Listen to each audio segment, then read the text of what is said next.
One of the things that political scientists have a lot of difficulty bearing in mind, and I suspect even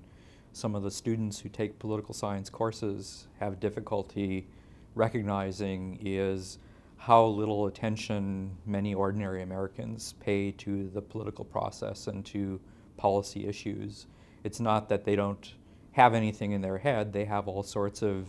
attitudes and values that are relevant to important political decisions. The problem is that they don't know enough about the details of policy often to figure out how to connect those values and preferences to particular kinds of policy preferences. And the work that I did on people's attitudes about the big Bush tax cuts that were passed about a decade ago now really illustrates that kind of issue, because there were lots of people who had strong views on one side or the other with respect to basic kinds of questions about values.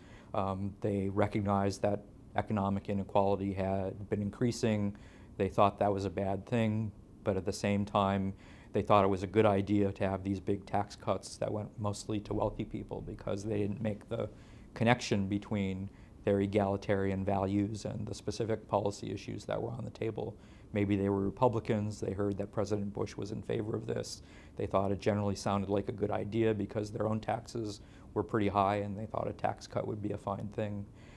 in a way that